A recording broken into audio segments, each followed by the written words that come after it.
Alright, see when this final triggers. Alright, see when this final triggers. Okay. Okay, so and this is still causing like a weird.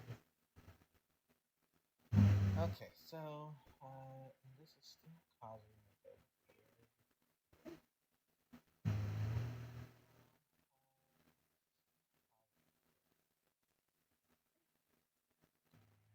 Let me try it this way.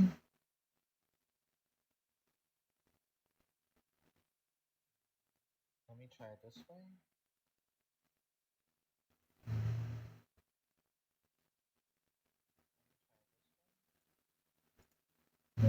Let's see if I go here.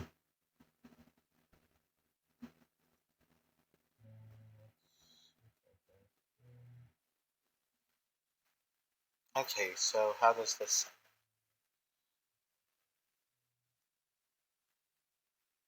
Okay, so how does this sound? Sounds kind of tinny. What about this? Sounds kind of tinny. What about this?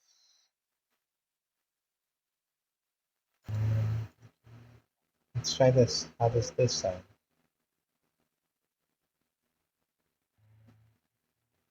Let's try this. How does this sound? Nothing I do as long as I'm running this, it causes that to happen. Nothing I do as long as I'm running this, it causes that to happen. Okay, so if I run it this way, okay,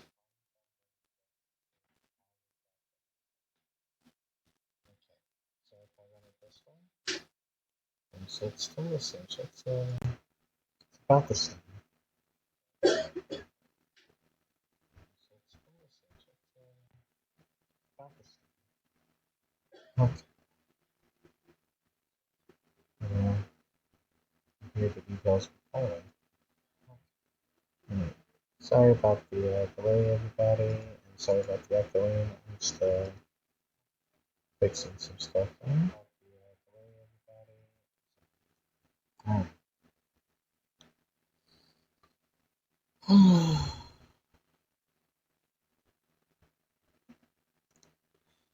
Yeah, no, I still have a cheap microphone and everything, so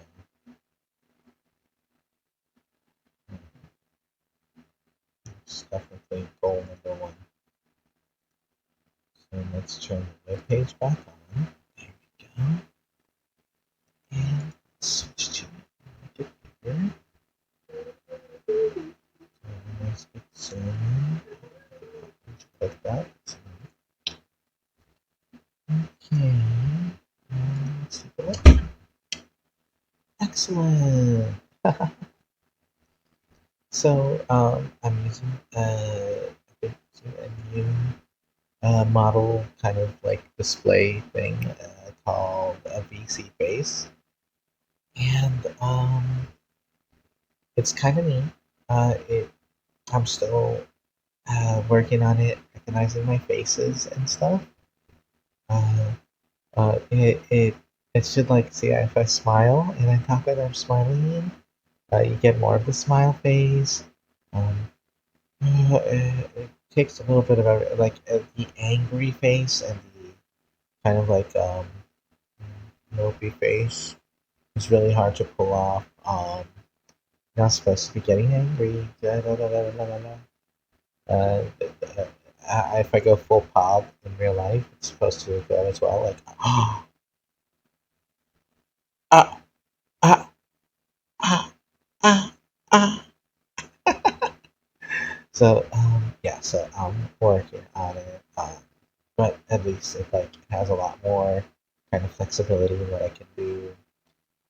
I'm really a lot happier with it. There we go. So they have a button that hides the entire UI. So there's a button that hides the button that hides and shows the entire UI. It's kind of a funny, like unlike unlike some of the other avatar displaying software. It just goes transparent, kind of, instead of letting you publicly. It reminds me a bit of the other software that I use, the Magic Mirror, which can do both. It does both the transparent window and it lets you find the key. And so those are now my two main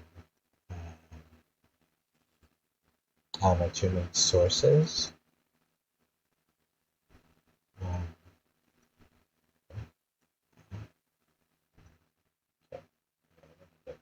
I'm still figuring out how to actually do certain things in OBS, so forgive me if some of my things are not working that great. So, 60 minutes in, um, and I want to thank everybody who came out to watch. Okay, that section's done. Now for let's see. I have I've been kind of like failing in um, kind of like posting my schedule and everything across all of my social media platforms. It's really difficult with the job and everything, so I'm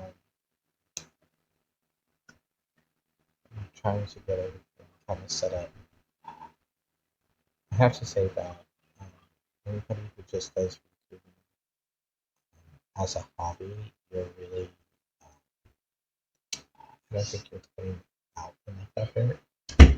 Um, but like some of them that aren't just doing it as a hobby are definitely outpacing my writing stuff. Just hanging out writing workshop has not gained much traction yet, but um, I'm hoping that it'll pick up because this is easily the most productivity that I've been able to get, and so I want to have excuses to keep doing it.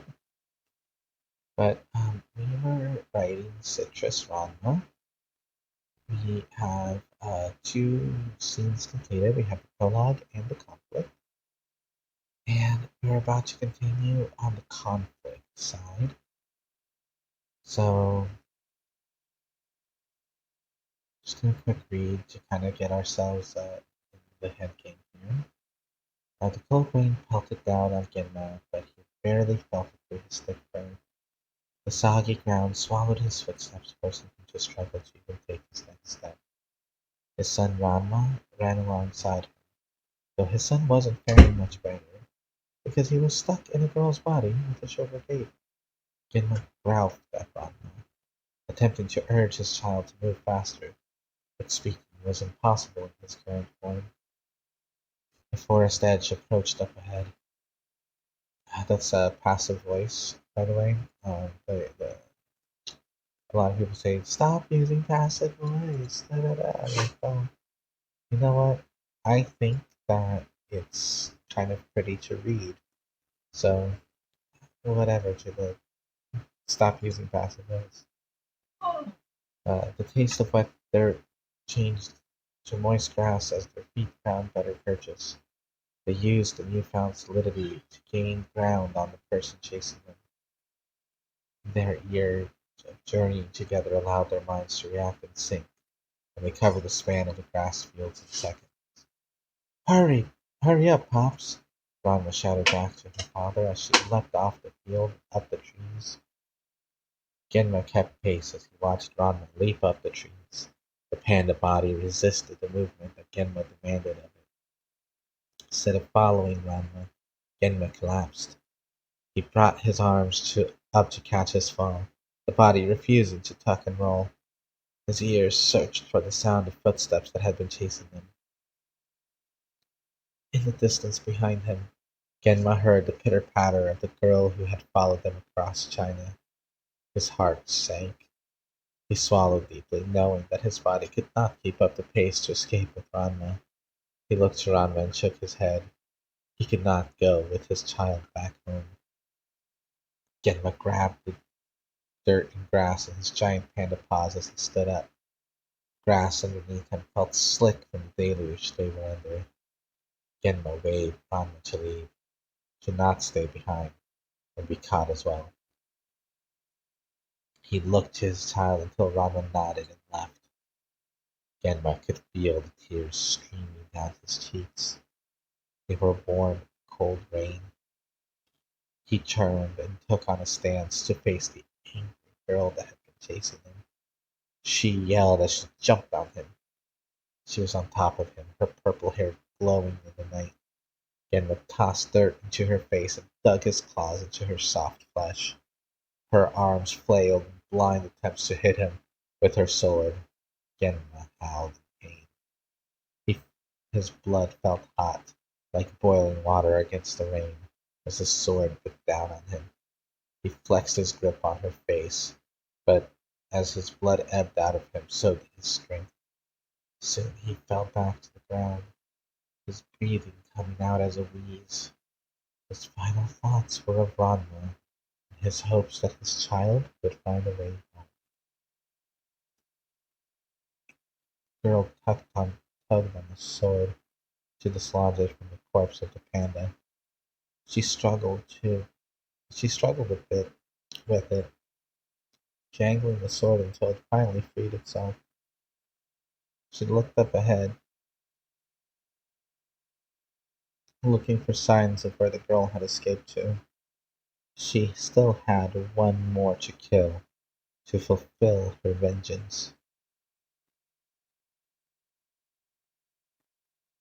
Ranma felt the spring in her branches begin to give out as she moved out of the storm. She slowed down her pace, slowly going lower and lower as she bounced from tree to tree, until she hit the ground and wasn't trying to swallow her feet. She took a deep, shuddering breath, looking around to catch her bearings. Lights from a harbor and town up ahead gleamed against Ranma's pupils. She began running again, doing her best to not think about her father. He was strong and could get away from anything, she thought to herself. The sound of her feet hitting the dirt soon gave way to the sound of wooden boards.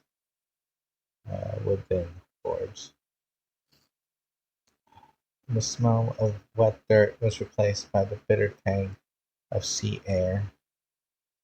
She approached a man standing by a dock and by a boat docked on the harbor. She waved to him and asked, "Is there any chance you speak Japanese?" The man looked rough and muscled from years of ship work, and he smelled like he bathed in salted tobacco. He had a clipboard in his hand. He nodded and answered haltingly in Japanese. "Just a little bit." Ranma could feel her clothes clinging to her body. She tried to stand up straight, but her shirt came along with her, exposing her belly. She pulled it down and sighed. She then looked at the man and asked, "I don't suppose you could give a girl a ride to Japan?" The man's eyes lingered where Ranma had accidentally exposed herself, before moving up to meet her eyes. He nodded. "Of course, for 200 yuan." Ranma's, Ranma's knees buckled. She fell to the ground, her rump flopping down on the boards. She started breathing heavily. "I can't afford that at all, you stupid idiot. Can't you see I'm in distress?" The man shrugged his shoulders and moved into the boat. Ranma rolled over and looked back to the trees. There was a purple shade among them, and it was moving towards her. Ranma felt her heartbeat race. She took a big gulp of air and stood up quickly. She ran to the sea and jumped. The sea water stung her face. The water dragged her down. She kicked off her shoes and began swimming as hard as she could. She popped up and glanced in time to see the purple-haired girl jump in after her. 6 months later. The school was larger than it probably needed to be, about the size of a college campus with several buildings making up its body. Instead of saying school, I really should say the Saint Athletic um, School was School was larger than it probably needed to be. About the size of a college campus, with several buildings making up its body. They were styled with Greek columns, and a wide lawn with hedges and statues in the front. The buildings were painted violet and teal, with green ivies painted on them, so incredibly realistic they appeared to be real.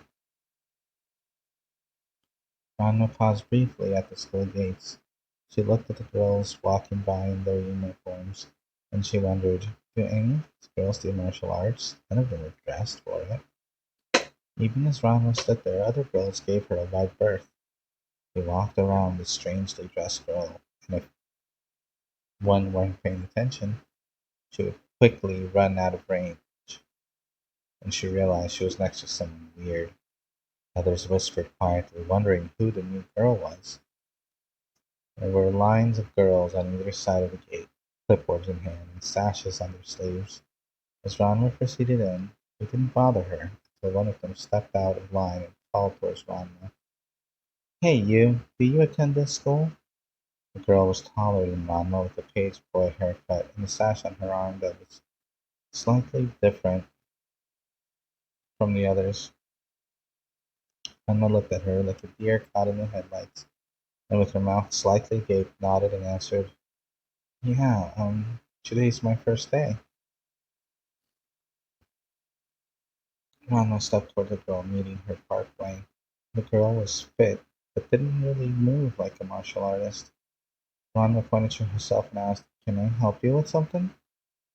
The girl with the page boy haircut looked at her clipboard, then back to Ranma. She nodded and said, your hairstyle isn't up to code. You are not wearing a school uniform, as is required. Several girls in the courtyard turned to look at what was happening. Ranma took a step back, almost getting into a defensive stance.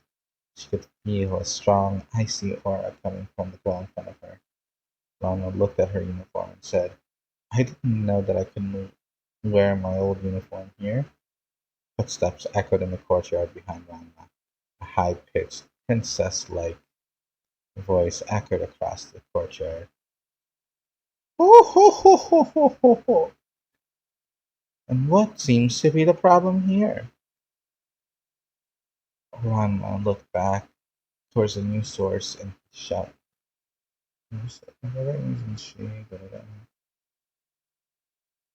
She and she shuddered. Mm. As a very handsome girl approached her,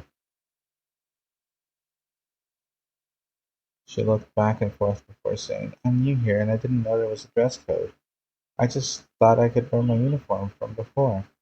The new girl approached Ranma. She had her hair tied back in a ponytail, and her sash was like the page boy girl's sash. She looked Ranma up and down and turned her nose up. Lack of knowledge of rules is no excuse to not follow them. You will abide. Ranma was led to a building nearby, both girls leading her to the nurse's office. A third girl ran off after being whispered directions and came back with a uniform. Ranma almost gagged when she saw that the uniform also included underwear. She shook her head and pointed to the clothes. Why would I need that? I have my own underwear. The girl with the page boy haircut moved up and slid her hand up the front of Ranma's top. The frogs came undone, exposing Ranma to her. Ranma grabbed her shirt, pulled it tight across herself, hiding behind it. Ranma indignantly shouted, Who do you think you are? The girl with the page boy haircut seemed smug. She crossed her arms in front of herself and with a cocky, cross arms in front of herself, yes, answered, I'm the school's vice president, the school's student council vice president, Nabiki. Ranma looked down to the tiles, her face flushed. She answered, Ranma. Well, Ranma, you need proper underwear. I could tell your size through your shirt. Alma continued to look away. She gripped her shirt tighter. She squeezed her eyes shut, wishing to be anywhere else. Vicky moved forward and pulled down Ranma's pants. She smirked when she saw the boxer shorts. You're more of a tomboy than I thought. Ranma could feel the cold air on her butt cheeks. She let go of her shirt and tried to pull up her pants. She thought to herself that this could not get any more embarrassing. Vicky rose up and pushed Ranma's shirt off of her shoulder and down her arms, locking Ranma in place. She reached behind Ranma, pressing her body against Ranma's as she manipulated the shirt off of Ranma's arms. The scent of strawberries filled Ranma's nostrils as Nabiki's hair became flushed to her face. She lost all control of her resistance and allowed Nabiki to move her like a puppet. Her mind could only focus on the scent. Nabiki finished redressing Ranma in the school's uniform and allowed her time to recover in the nurse's office while she and the other girls left with Ranma's old clothes.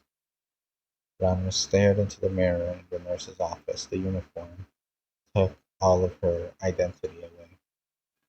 She was no longer Ranma in her own eyes. She was just some cute girl with the scent of strawberries in her nose. She wondered, who am I right now? Ranma finally came down from the strawberry fields she found herself lost in, and she felt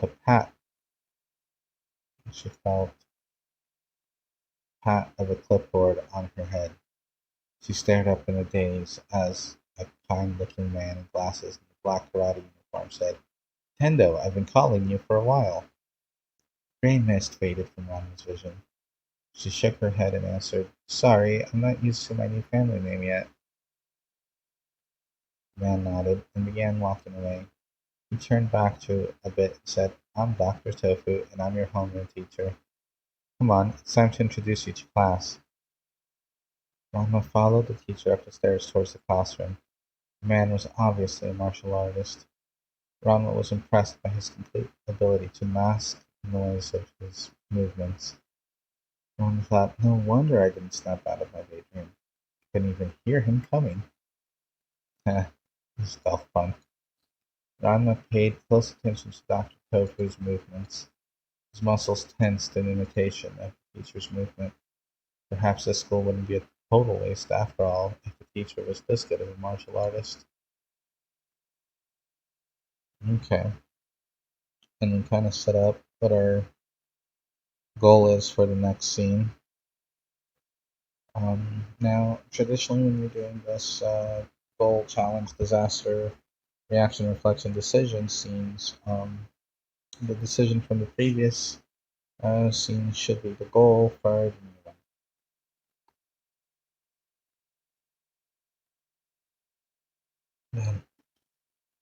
And we're not quite hitting that with the narrative.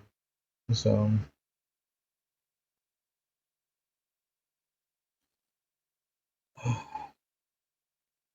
so we have some stealth decision making that even we don't know about because of what we're following.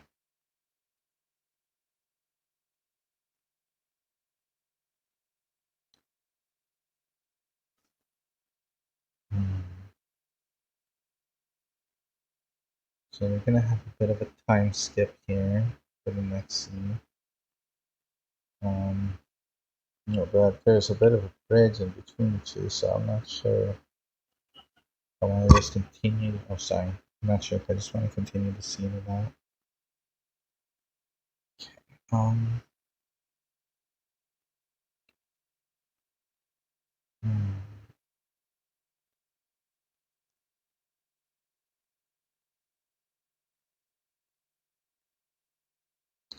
So, in Citrus, at this point, after Ranma tries to, sorry, after the girl tries to like be all cutesy and introduce herself to the class, she sees that her little sister, who she doesn't know about yet, um, uh, the student council president, is in the same class as her.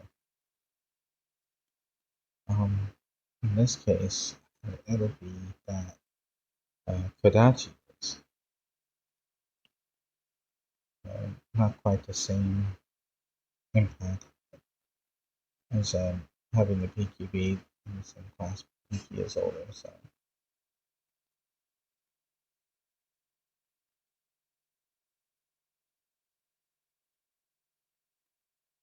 Let's see, after introductions.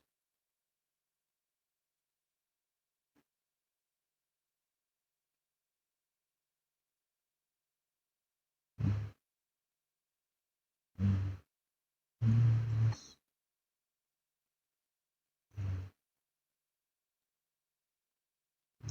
Class.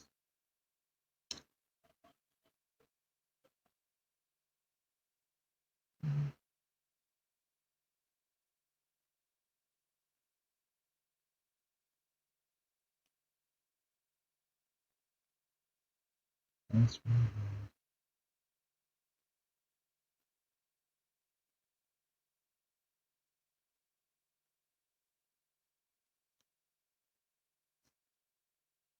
Two times.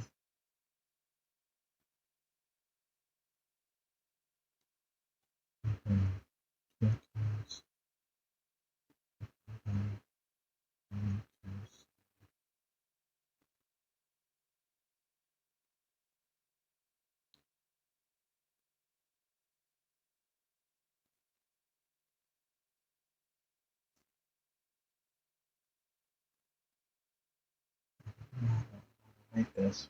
We want it to sound like it would be um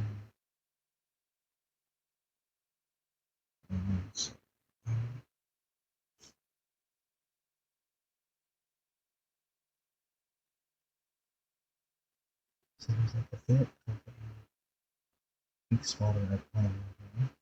Let's see.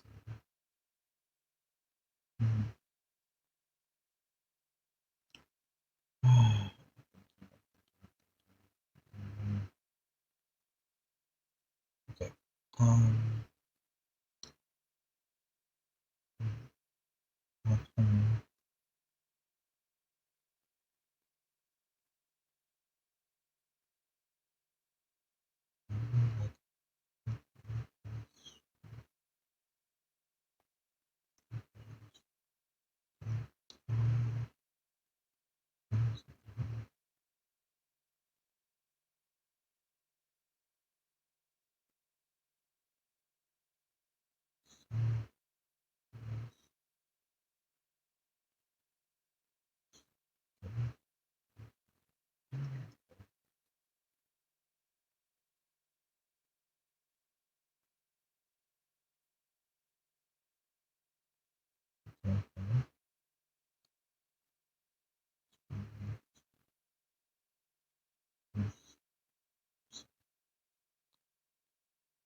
Okay.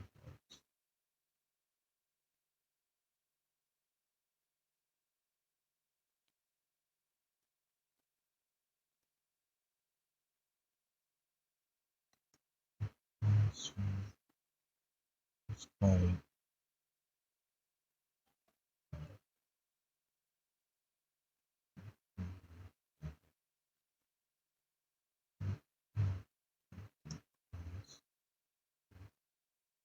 almost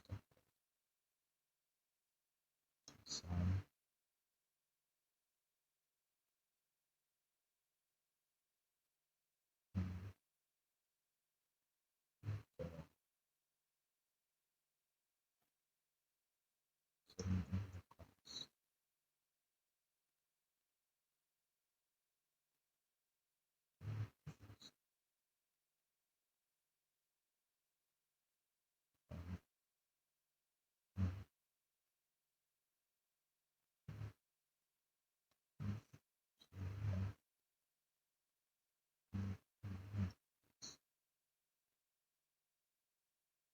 this kind of exposition here.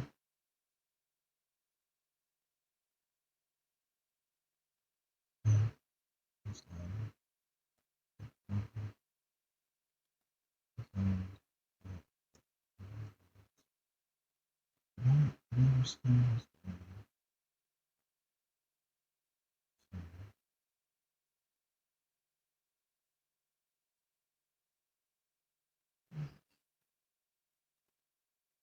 yeah, there's the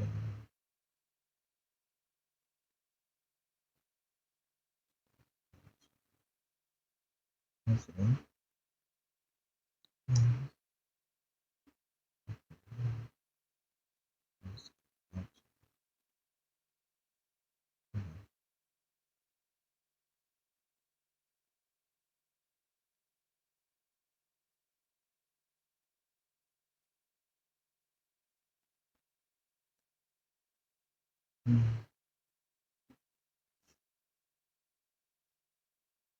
Should have gotten this also.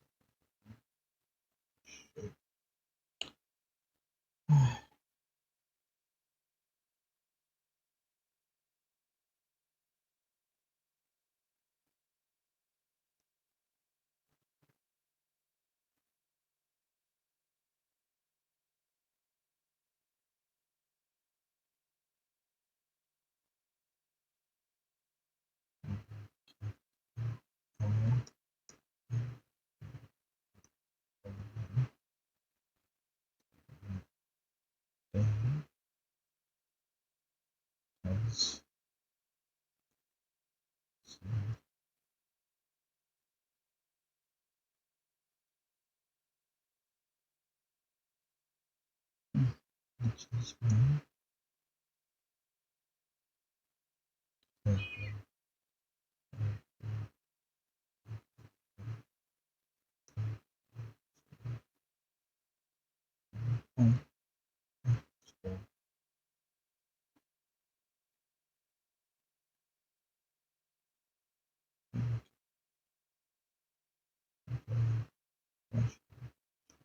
Space to Hanover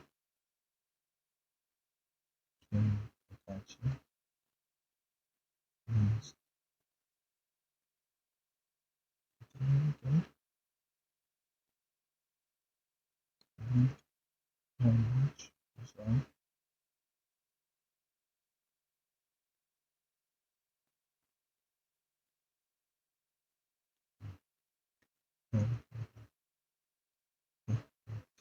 So,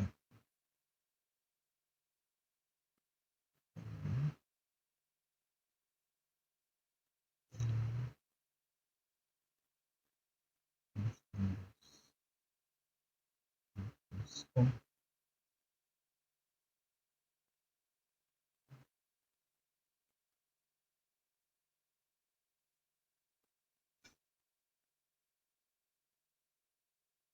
okay.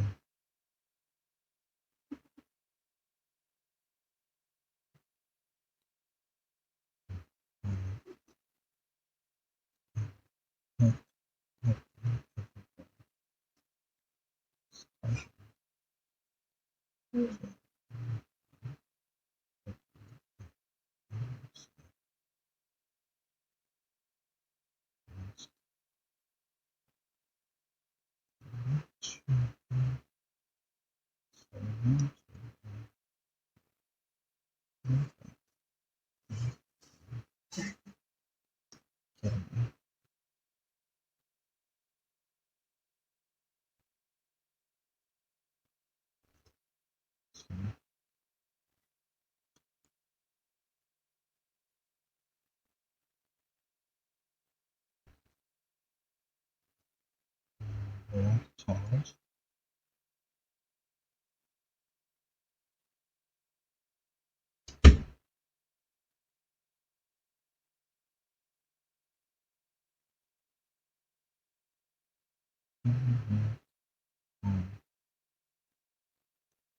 Okay.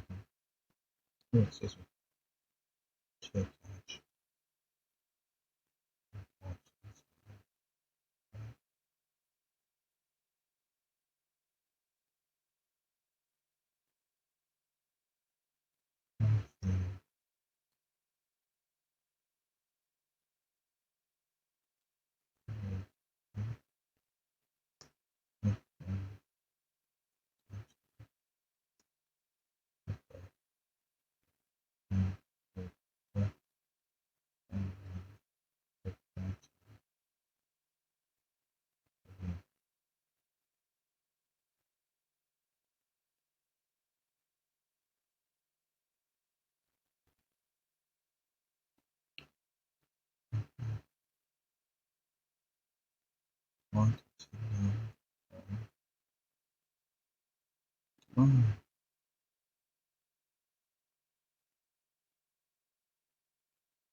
The economy pulls my memory card.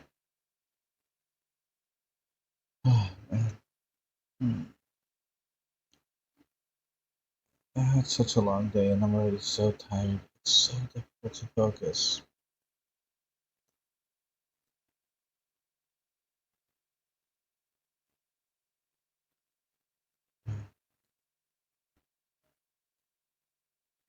I'm 300 today. Um,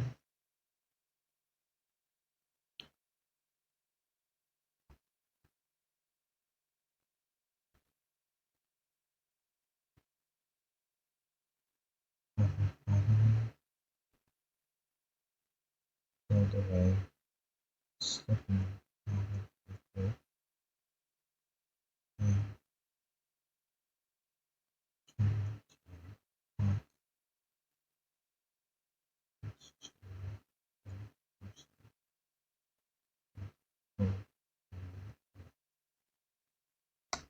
Ranma asked,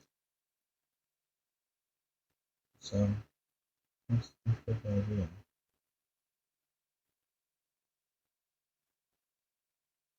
I had all my time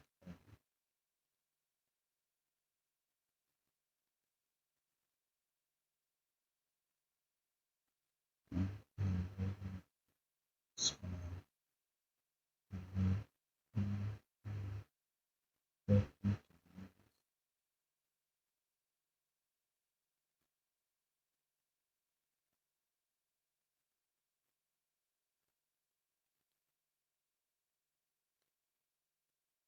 smile, said,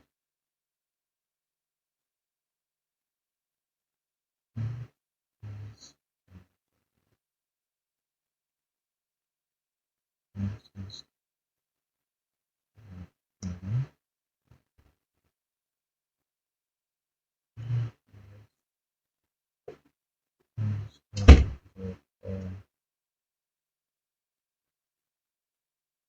just in time, I'm sure.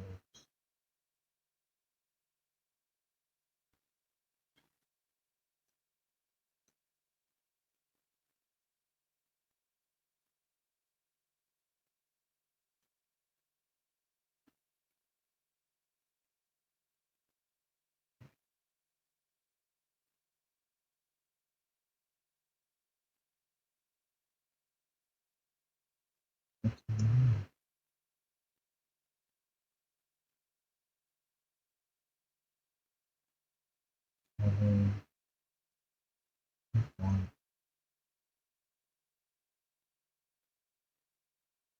living all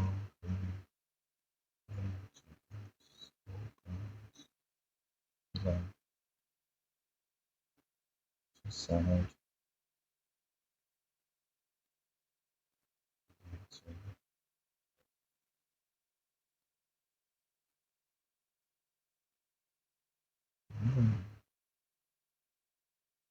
almost all the girls here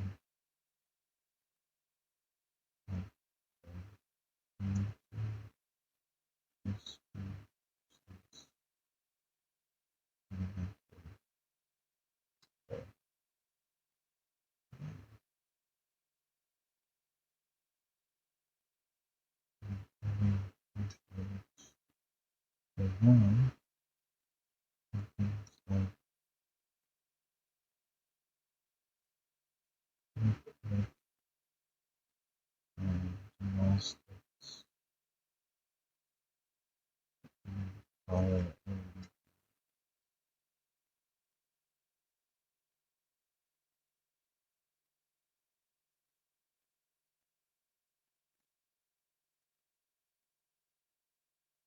with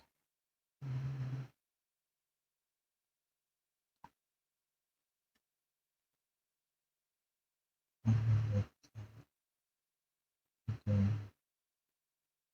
acting and some music shadows and extensions will portray the sound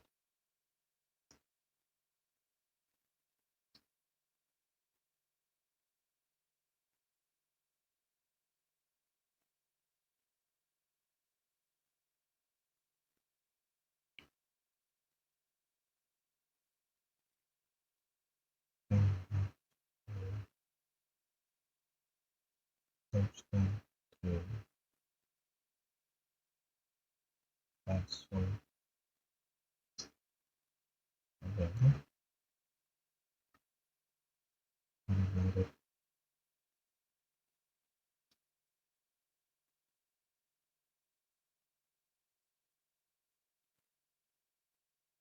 to prepare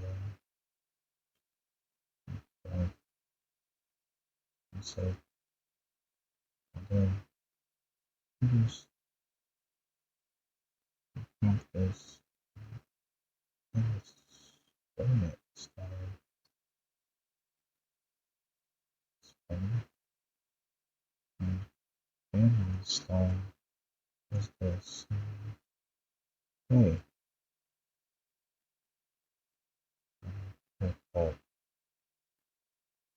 family should be friends then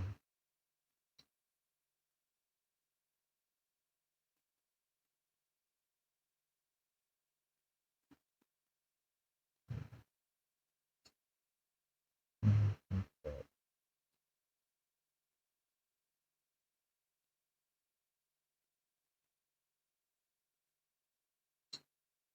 illustrate this in private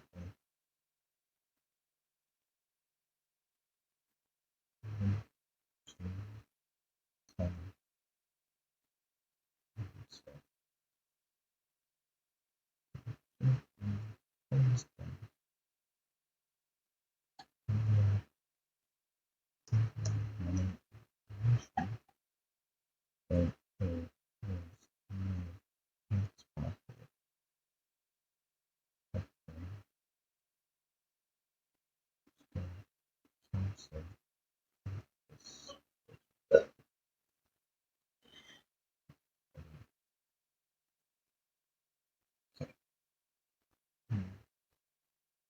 yeah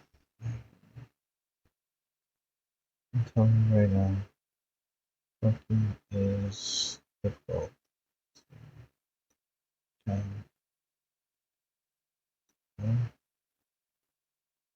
it's just everything okay so the other girls like me they hide it what should I do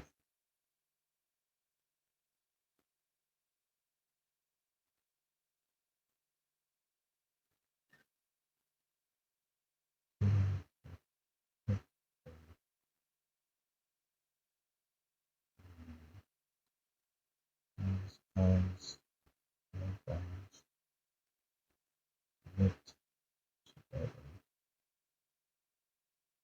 she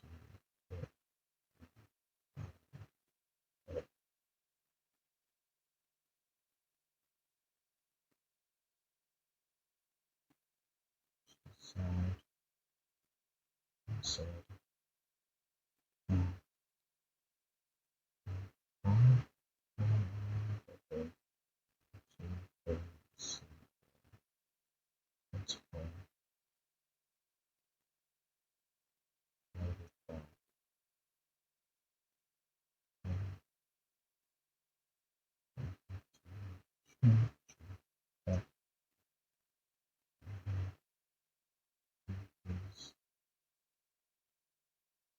Session.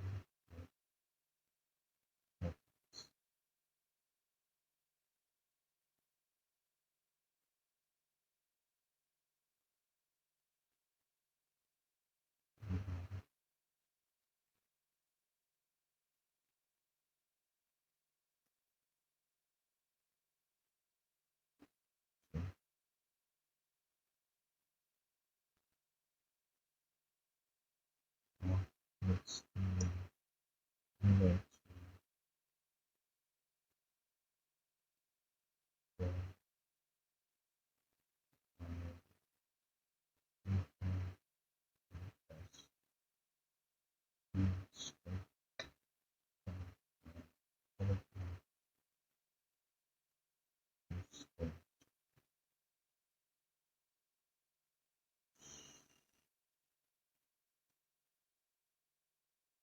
Alright, so I have a decision and we're going to be moving on to new scene. Alright, so this scene in particular is smaller, right? Happens at 600 words. Okay. Well, those who know him not wanting to be involved in martial arts. Bit of a scene left here. Is that we need to get her. I'm kind of leading her to this rise in action about how to get the clothes back. So the rise in action here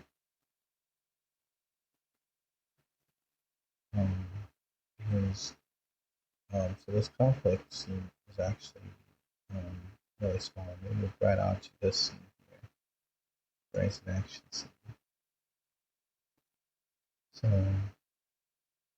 we're not really making a full kind of like display of our words here.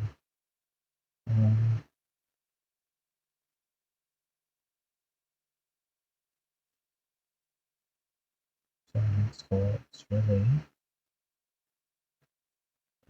let's go back.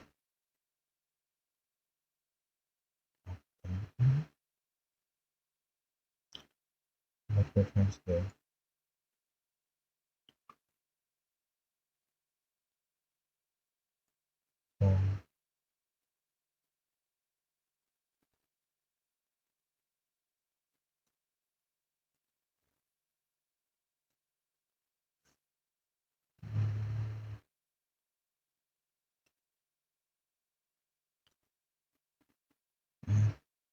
I'm actually so tired, I'm actually falling asleep trying to do this other thing here. Alright, so it kind of shows just Ranma, which I just did. She's not acting like everybody else, but we don't have that perspective. Talks about how to get the clothes back. So the core, from Ranma's perspective, is to get clothes back. Challenge is explore humor of disaster.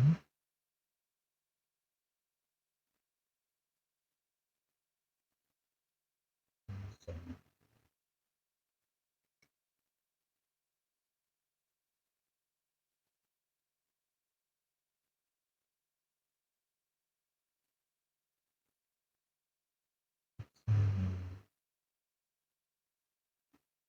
experience straight reaction.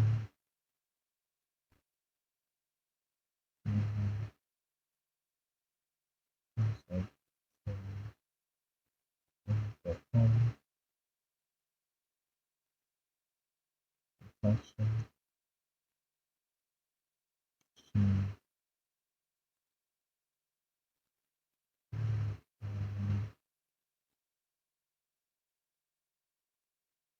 Let's see.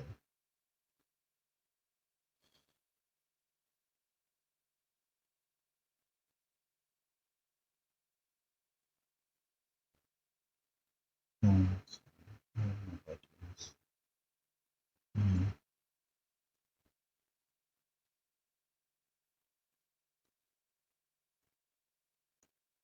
Alright.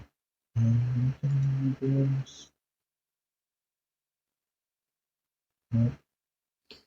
Okay. Well,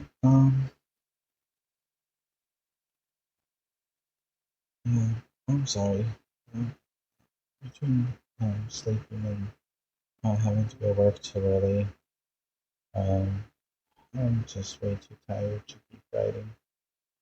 Um, it's really hard because I've been feeling like I've been making great progress, but I'm having trouble even thinking right now. So I really apologize to everybody.